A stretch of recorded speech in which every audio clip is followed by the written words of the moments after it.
요즘은 시대가 많이 좋아져서요. AI라는 게 등장했습니다. 아마 여러분 삶에서 아마 필요로 느낄 것입니다. 저도 이제 설교를 준비하면서 이제 AI를 종종 사용하는데요. 제가 AI의 도움을 받아서 제가 조사를 한 게 있습니다. 지금까지 역사상 가장 많이 팔린 책, 베스트셀러. 네. 가장 많이 팔린 책은 당연히 성경책이죠. 그죠? 베스트셀러가 성경책입니다. 얼마 팔렸냐면, 얼마가 팔렸을 것 같습니까? 몇 권이 팔렸을 것 같습니까? 잘 모르시겠죠? 이건 AI가 가르쳐 줍니다. 약 50억 부가 팔렸다고 합니다. 50억 부. 예. 굉장히 많이 팔린 책이죠. 그러면 두 번째로 많이 팔린 책이 뭐겠습니까? 예? 예? 철로역정? 네. 맞습니다. 철로역정은 이제 기독교, 성경 외에 이제 기독교 서적에서 많이 팔린 책이죠. 철로역정은 아니고, 여러분 혹시 생각해 보세요. 인구가 많은 사람들이 많이 봤겠죠. 그렇죠? 힌트. 네. 제가 말씀드리겠습니다. 두 번째는 모택동 어록이라고 합니다. 모택동 어록.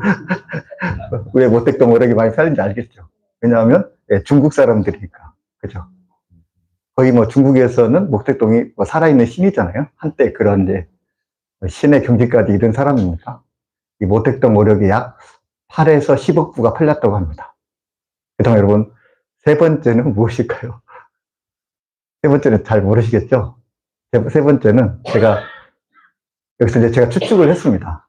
이 추측이, 세 번째는 삼국지라고 합니다. 삼국지. 좀 수긍이 가시죠? 그 다음에 이제 많이 팔린 책이 홍루몽이라고 합니다. 홍루몽. 그러니까 이제 아무래도 중국이 사람이 많으니까, 그죠? 모택동 어록, 삼국지, 홍루몽. 이런 책들이 이제 많이 팔린 것 같습니다.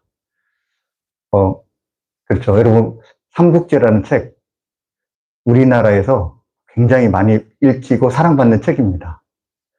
옛날에 그 이문열 그 씨가 이 삼국지를 평역을 했어요. 근데 이 이문열 삼국지가 무려 2천만 부나 팔렸다고 합니다. 엄청난 숫자죠. 근데 여러분, 삼국지가 이렇게 사랑받는 책인데, 여러분 아마 삼국지를 읽어보셨고 아마 들어보셨을 것입니다. 삼국지에 1000명 이상이 되는 사람이 나옵니다. 등장인물이 나오는데, 이 1000명 이상 중에 그 사람 중에서 가장 사랑받는 사람, 여러분 누구일까요? 네, 아마 그 중에 가장 사랑받는 사람은 관우일 것 같습니다. 물론 이제 기호마다 다르겠지만 관우가 사람들에게 사랑을 받는 거죠. 여러분, 관우가 왜 사랑을 받습니까? 관우의 그 충절, 그리고 의리. 그러니까 이 관우의 그 충절과 의리는 이 동양의 가치관에서 아주 가장 중요한 거거든요. 근데 그 충절과 의리를 가장 잘 보여주는 사람이 바로 이 관우라 할 수가 있습니다. 제가 스토리를 잠깐 말씀드리면은, 이제 유비가 이제 조조의 꾀에 넘어가가지고, 이제 전쟁에서 큰 이제 그 어려움을 겪습니다. 그리고면서 이제 유비의 군대가 이제 막 산산이 나는 거죠. 그중 가운데 이제 관우가 그 속에 있었습니다. 관우가 이제 그 유비의 두 부인과 유선, 그 아들을 지키기 위해서 이제 관우가 이제 혼자 이제 분투를 하는 거죠. 멀리서 조조가 이 장면을 보았습니다. 이 관우 앞에서 조조의 군대가 추풍 낙엽처럼 쓰러지는 것입니다. 멀리서 이걸 보다가 조조가 생각했습니다. 그리고 명령을 내렸죠. 저 사람이 누구냐? 그랬더니 관우라는 것입니다. 그러면 저 사람을 죽이지 말고 생포해라. 이렇게 이제 명령을 내립니다. 그리고 이제 관우가 이제 생포가 되는 거죠. 그러면서 이제 조조가 이제 관우를 자기의 부하의 신하로 삼기 위해서 물신양면으로 이제 관우에게 아주 정성을 들입니다. 그러면서 이 관우를 위해서 매일 연회를 여는 겁니다. 잔치를 여는 것입니다. 그리고 정말 미인 10명, 정말 뛰어난 미인 10명을 뽑아서 이 관우에게 주게 됩니다. 그리고 온갖 은금, 폐물, 그 다음에 비단 옷, 이런 것들을 관우에게 선물해 줍니다. 여러분, 이처럼 조조가 관우에게 마음을 보이니까 관우가 어땠을까요? 그래도 마음이 흔들리지 않는 것입니다. 어느 날 하루는 이 조조가 관우에게 이런 이제 도포 옷을 하나 선물해 줬습니다. 어느 날 보니까 이제 관우가 굉장히 입은 옷이 낡은 거예요. 그래가지고 너무 낡아서 이제 조조가 관우에게 이 새 옷을 선물해 주었습니다. 그랬더니 어느 날 보니까 관우가 옷을 입었는데 이 새 옷은 밑에 있고 낡은 옷을 위에 입은 거예요. 그래가지고 그러니까 자기가 준 선물해 준 것은 그 안에다 입고 기존에 입었던 것을 이제 밖에다 입은 것입니다. 그래서 이제 의아해서 이제 조조가 관우에게 물어봤습니다. 아니, 문장은 낡은 옷을 참 아끼나 보십니다. 라고 이렇게 이야기를 했더니 이제 관우가 이렇게 대답을 하는 것입니다. 아껴서 그런 것이 아닙니다. 이 도포는 유비 형님께서 주신 것이라 입고 있으면 유비 형님을 보는 듯 하기 때문입니다. 조대공께 새 옷을 받았다고 하여 어찌 감히 유비 형님께 주신 것을 버리겠습니까? 이렇게 대답을 합니다. 이 이야기를 듣고 조조가 감탄을 합니다. 아, 당신은 충신 중에 충신이요. 라고 이렇게 이야기를 하게 됩니다. 또 하루는 이 조조가 관우에게 이 적토마, 그 당시에 가장 뛰어난 말, 이 적토마를 선물해 줍니다. 그랬더니 이 관우가 이것을 받고 너무 기뻐하는 거예요. 그래서 조조가 물어봤습니다. 아니, 왜 다른 선물은 그렇게 기쁘지 않더니 왜 이 선물을 주니까 왜 이렇게 기뻐하냐? 그랬더니 관우가 이렇게 대답을 하는 것입니다. 이 말이 빠르니 유비 형님의 소식을 들으면 하루도라도 빨리 달려갈 수 있기 때문입니다. 이렇게 대답을 했다고 합니다. 여러분, 이 관우가 유비를 향한 그 마음이 얼마나 간절합니까? 그렇죠? 제가 이렇게 구체적으로 말씀드리는 것은 여러분, 우리가 주님을 향한 이 마음이 관우가 유비를 향한 이 마음과 같냐는 거죠. 정말 주님 없이는 살 수 없고 다시 오실 주님을 기다리면서 그 날만을 간절히 사모하는 그 마음이 저와 여러분에게 있냐는 거죠. 여러분, 우리는 어떻습니까? 조조가 여러분 가장 선물로 조조가 관우의 마음을 빼앗으려고 합니다. 그러나 여러분, 빼앗기지 않습니다. 근데 여러분, 우리 성도들은 어떻습니까? 사탄이 우리에게 갖은 방법으로 그리스도인들의 마음을 빼앗으려고 합니다. 근데 여러분, 우리는 어떻습니까?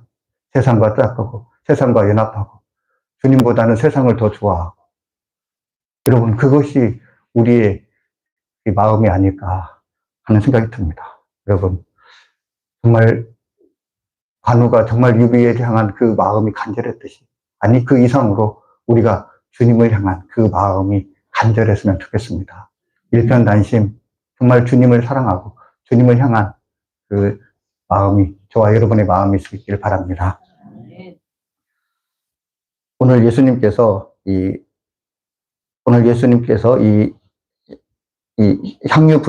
향유를 부은 죄송합니다. 오늘 예수님의 그 발치에 향유를 부인 여인의 이야기가 나옵니다. 향유의 사건.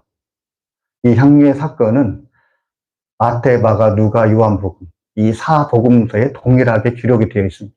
그러니까 이 마태, 마가는 한 여인이라고 소개하고 있습니다. 근데 오늘 요한복음에서는 이제 구체적으로 마리아라고 소개하고 있습니다.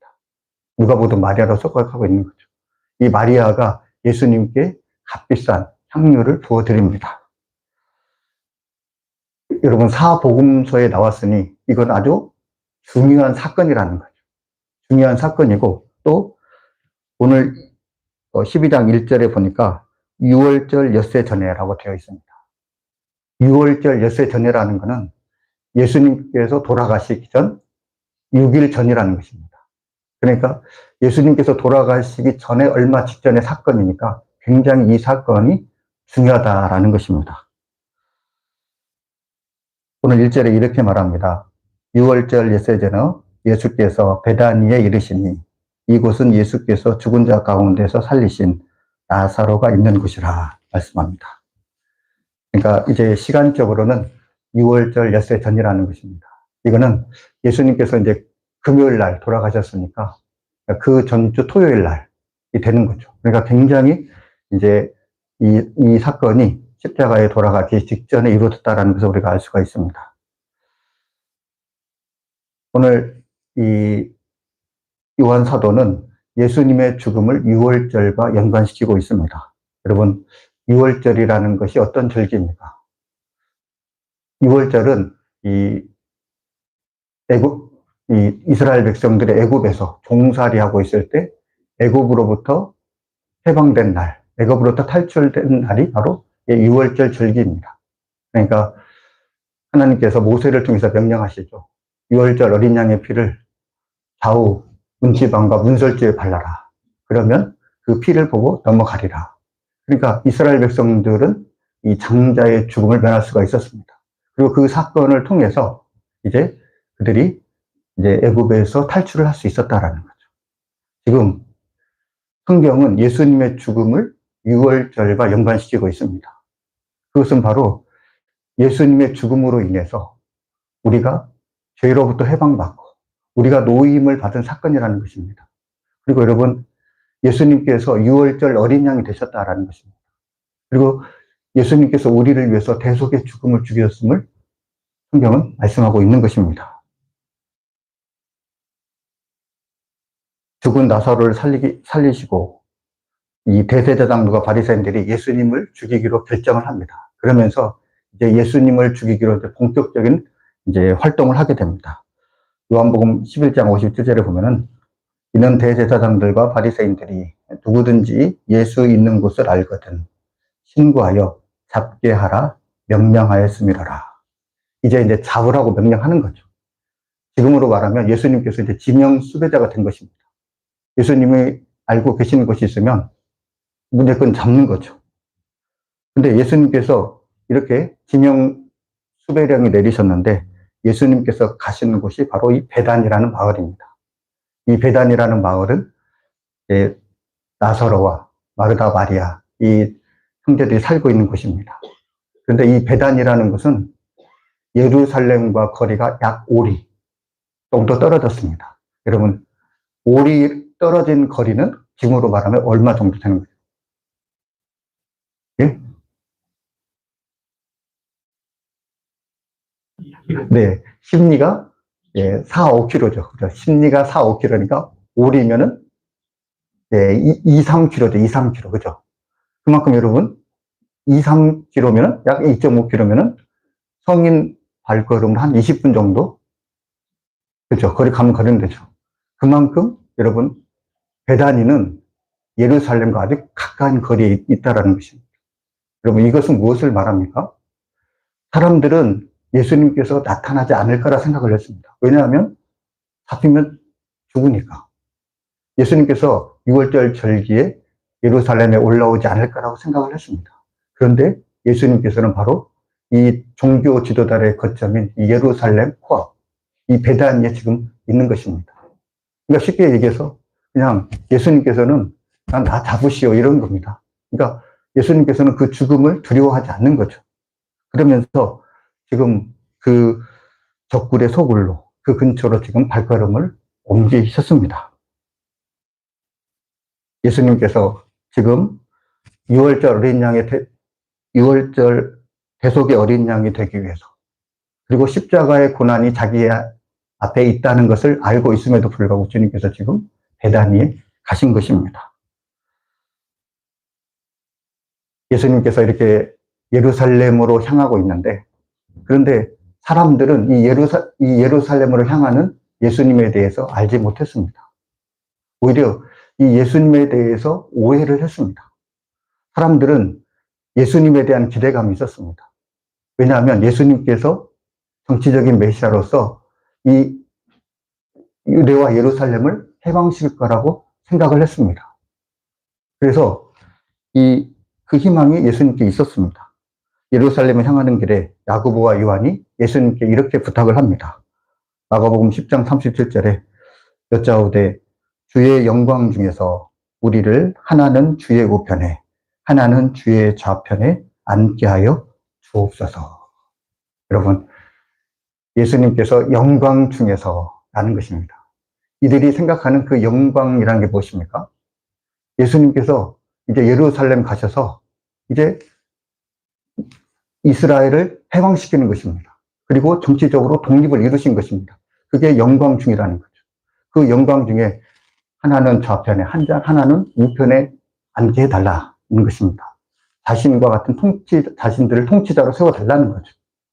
그럼 그것이 제자들의 생각이었습니다. 또 일반 사람들은 어떻습니까? 예수님께서 이제 예루살렘에 입성했을 때 많은 사람들이 예수님을 환영을 했습니다. 그게 이제 종려주일이죠. 예수님을 환영하면서 그들이 이렇게 말했습니다. 호산나, 호산나, 다윗의 자손이여, 우리를 구원하소서.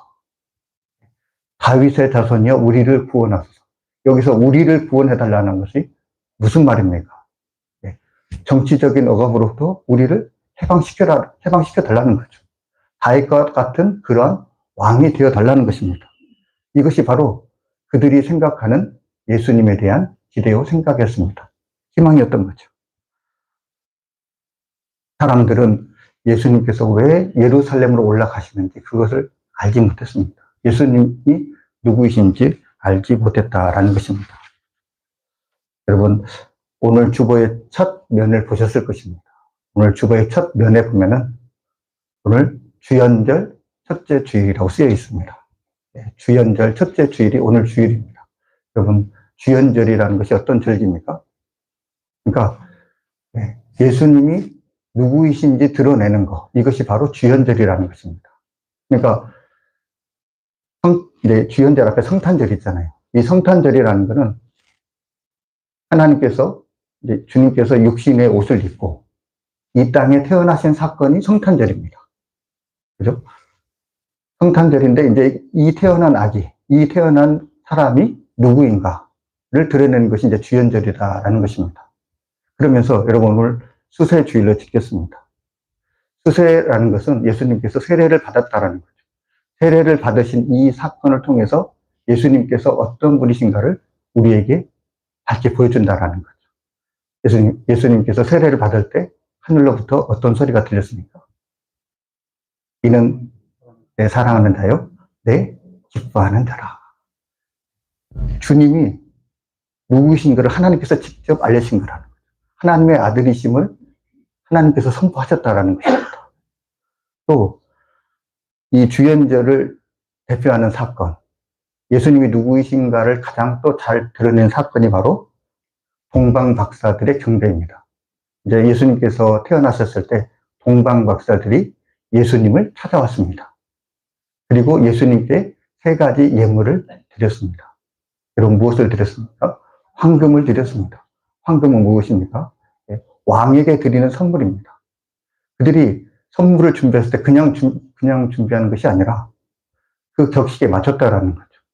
그들이 아기 예수님께 황금을 드렸다라는 것은 그 아기 예수님이 뭐라는 거죠? 왕이라는 거죠. 그 다음에 그들이 유향을 드렸습니다. 유향이라는 게 무엇입니까? 제사 때 태워드리는 것입니다. 제사 때 태워서 하나님께 올려드리는 것이 바로 유향입니다. 이 유향을 그들이 드렸다라는 것은 주님께서 우리를 하나님으로 인도하실 중보자이심을 말씀을 하고 있습니다. 그리고 세 번째로 오략을 드렸습니다. 여러분, 오략이라는 게 무엇입니까? 이거는 장례 때 쓰는 거죠. 죽은 사람의 몸에 바르는 향품, 이것이 바로 모략입니다. 이 모략을 드렸다라는 것은 예수님의 십자가의 사건을 말하는 거죠. 주님께서 우리를 위해서 죽으신다라는 것을 말하신다라는 것입니다. 죽으심으로 우리의 구원을 이루실 자라는 것을 말하는 거죠. 이처럼 그 세 가지 예물 가운데 주님이 어떤 분이시라는 것을 지금 말씀하고 있습니다. 근데 여러분, 오늘 마리아가 향유를 주님께 부어드립니다. 근데 이 향유를 부어드린 이 사건, 오늘 마침 이 사건을 통해서도 주님이 어떤 분이신가를 지금 말씀하고 있다라는 거죠. 어떻게 보면 주연절의 절기에 딱 맞는 설교라고 할 수가 있습니다.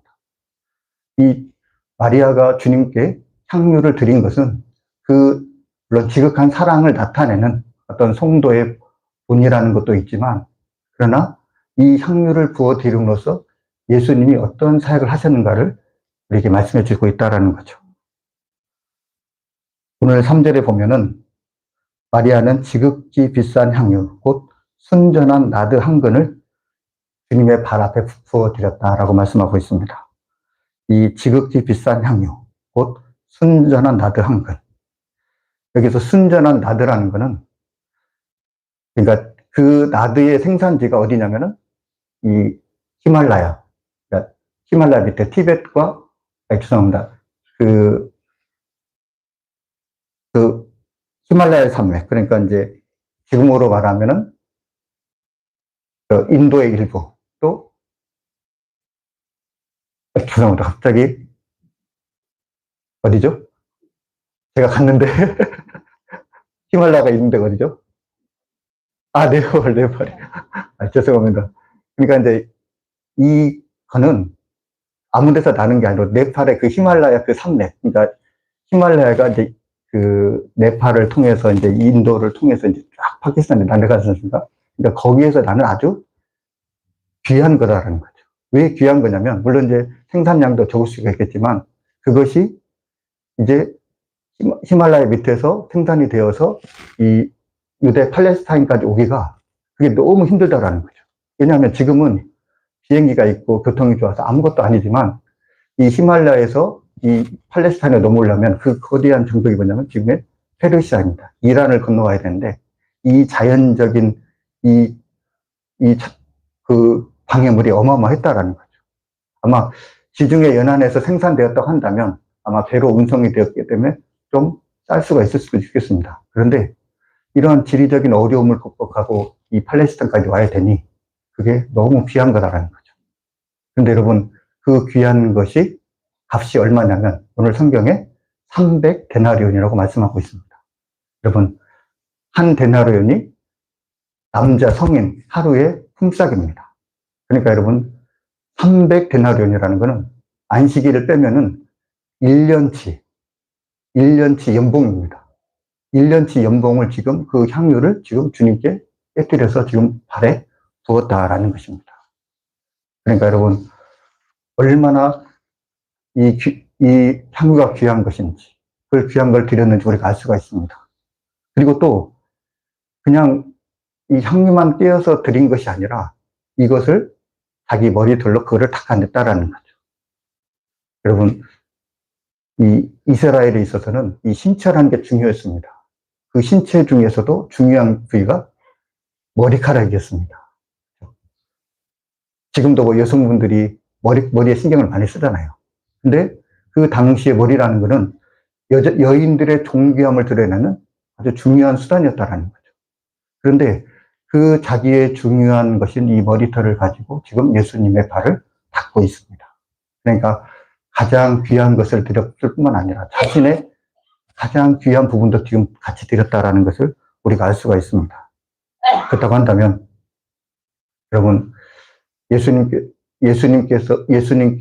왜 이 향유를 드렸습니까? 지금 마태와 마가는 이 마리아가 예수님의 머리에 부었다고 이렇게 기록을 하고 있습니다. 기름을 머리에 부은 것은 이 고대에서는 왕에게 기름을 머리에 부는 것입니다. 그러니까 지금 마태와 마가의 관점에서는 지금 이 향유를 부은 사건은 예수님이 왕이시다라는 거죠. 근데 오늘 요한복음에서는 예수님의 향유를 부은 신체의 부위가 머리가 아니라 발이라는 것입니다. 발에 부었다라는 거죠. 그렇다면 여러분, 발에 부었다라는 것은 무슨 의미가 있습니까? 이것은 바로 죽은 사람의 그 시체에 그 바르는 행위, 향유를 바르는 행위, 그것을 지금 상징하고 있다라는 거죠. 이것은 바로 예수님께서 십자가에 달리실 이 사건을 지금 예표를 하고 있는 것입니다. 예수님의 죽으심을 지금 드러내고 있는 사건이라는 거죠. 그래서 요한복음 12장 7절에 보면 예수께서 이르시되 그를 가만두라. 나의 장래할 날을 위하여 그것을 간직하게 하라. 이렇게 말씀하고 있습니다. 그러니까 마리아가 이 주님의 그 발치에 부은 것은 주님의 장래를 위해서 부은 것이라는 것입니다. 근데 여러분, 이 성경의 관점이 결국 또 통한다라는 거죠. 예수님께서 여러분 이제 십자가에 돌아가십니다. 그리고 예수님의 십자가를 통해서 새로운 백성, 저와 여러분이 이제 창조가 됩니다. 여러분, 주님께서 돌아가신 이유는 유대인뿐만 아니라 세계 각처에 있는 하나님의 자녀를 모으기 위한 그 주님의 그 방법이었던 것입니다.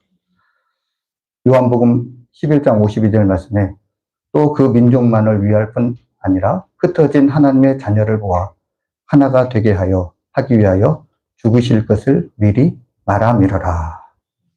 십자가의 죽음을 통해서 새로운 백성들을 주님께서 이제 모으셨다라는 거죠. 그리고 그 십자가의 사건을 통해서 모아진 그 백성의 왕이 누구시라는 것입니까? 바로 예수 그리스도시다라는 것입니다. 그러니까 결국 머리에 부어서 왕이심을 선포하는 것이나 발에 부어서 십자가의 죽으심을 통해서 결국 왕이 되심을 선포하신 거나 그것은 일맥상통하다라는 거죠. 빌립보서에서는 예수님의 왕되심을 이렇게 설명하고 있습니다. 빌립보서 2장 8절과 11절 말씀에 사람의 모양으로 나타나사 자기를 낮추시고 죽기까지 복종하셨으니 곧 십자가의 죽으심이라.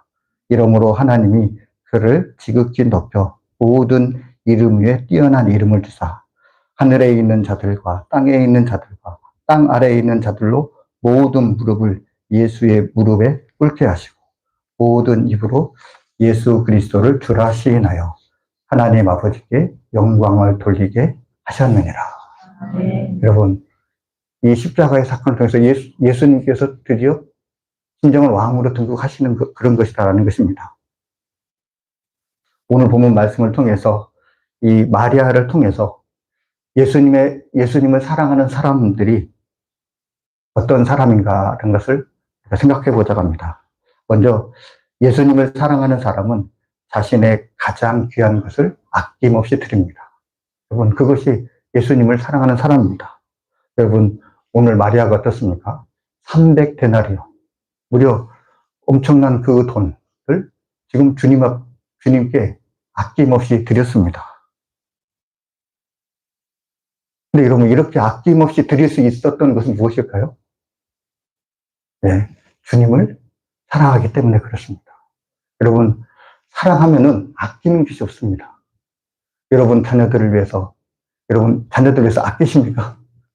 아니요. 부모가 자녀를 위해서 자기의 모든 것을 다 쏟아놓습니다. 여러분, 부모가 자기의 모든 것을 자녀들에게 쏟아놓지만, 그러나 그것을 아깝다고 생각하지 않다라는 거죠. 왜 그렇습니까? 자녀를 사랑하기 때문에 그렇습니다. 오늘 마리아가 예수님께 이 순전한 나드 한 그릇을 드렸을 때 그것을 아깝다고 생각한 사람이 있습니다. 그 사람이 바로 가롯 유다입니다. 가롯 유다는 왜 그것이 아까웠을까요? 예수님을 사랑하는 마음이 없었습니다. 그러니까 여러분, 그것이 아까운 거죠.